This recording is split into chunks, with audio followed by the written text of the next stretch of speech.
Hi guys, this is Omer from MMOHut.com. I'm doing another quick weekly recap of MMO news and announcements for the week ending November 11th, 2012. And as you can see from the video playing in the background, the first piece of news we'll be taking a look at this week has to do with Perfect World from Perfect World Entertainment. On November 7th, Perfect World Entertainment announced that the Sirens of War expansion is set to launch on Wednesday, November 14th. The Sirens of War expansion will be adding brand new quests, a new battlefield PvP system, nation wars, and rebalanced skills to the game. Tons of other little changes are coming up as well, and I'm sure you can find the full changelog on the official website.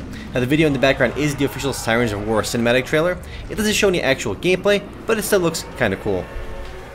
Next up, some big news from CJ Games Global, who actually operates the portal netmarble.com. On November 8th, CJ Games Global announced that its free-to-play FPS District 187 Sin Streets will officially launch on November 20th. This isn't closed beta or open beta, it's the full launch of the game. The released version will feature a new Street Fight competitive team vs. team mode as well, and a beta leading up to the launch will begin on November 12th for those eager to try the game a bit earlier. And aside from Uncharted Waters Online, District 187 will be the only other game to be published by Netmarble, though they do have a few more titles in the pipeline which will eventually launch.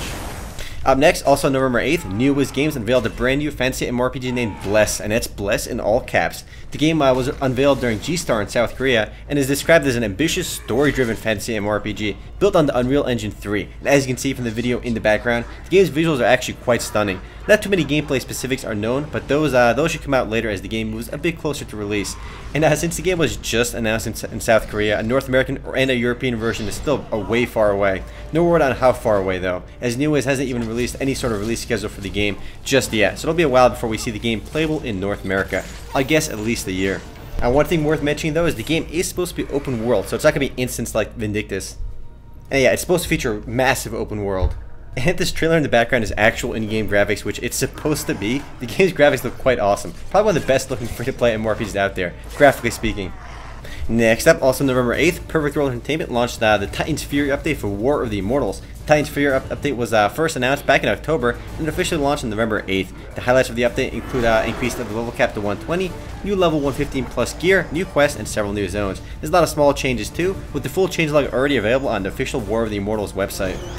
Moving right along, also on November 8th, Wargaming announced details for Update 8.2 for World of Tanks. The 8.2 update will introduce a whole new set of tanks to the game, more specifically a new line of Chinese tanks across 17 new armored vehicles. The new Chinese tech tree will be composed of modifications on the Soviet, French, British, and American combat machines.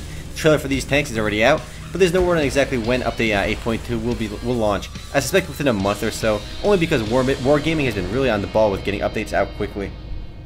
The next and last bit of news is actually on November 9th. NetDragon, the guys who run the TQ Digital portal, announced that the closed beta for Absolute Force Online, or AFO for short, is set to begin on November 14th.